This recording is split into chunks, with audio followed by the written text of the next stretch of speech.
It was interesting to come back and find that my post in response to the video, Atheists, What If You're Wrong, was downvoted out of existence. The author of that video was basically saying that if he happens to be wrong, which he doesn't think he is, he's okay with that. And I was saying that I feel the same way. If I happen to be wrong, I'm okay with that. Now, it doesn't mean that we're not looking into things and trying to make sure that we're right, or trying to make sure that if we are wrong, we correct it. Of course we're going to do that. But I'd rather be wrong and have known that I've done my best to be right than to simply believe I'm right because someone else said so, and risk being wrong because I did not bother to look into whether or not what they said was true. Now I'm going to read a part of my response that was downvoted and post it up, if possible, as a video response. I believe this is the part that got it downvoted. On the last part of the video, where was that?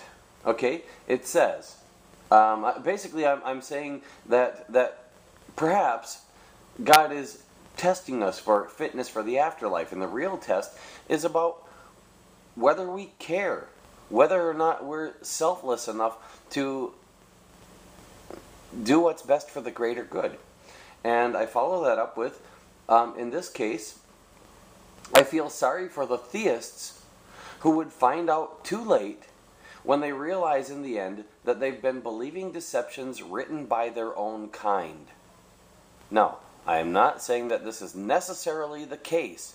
I am saying that if it is the case that there is a God out there, and if that God is testing us to see whether or not we will do what is best for others, for the greater good, for everyone, rather than just what's best for ourselves, then it might make sense for that God to have allowed the Bible to be corrupted, to allow, as it says in the Bible, a great delusion to exist, so that the people could think that if they're selfish and aim themselves at getting to heaven and having this eternal reward, everything is going to be just fine for them.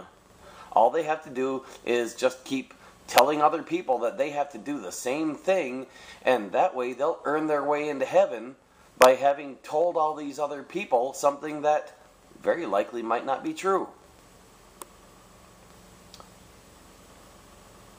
So, did my comment really deserve to be downvoted? Or was it simply that people thought God wants the truth to be hidden and is not capable of hiding it himself?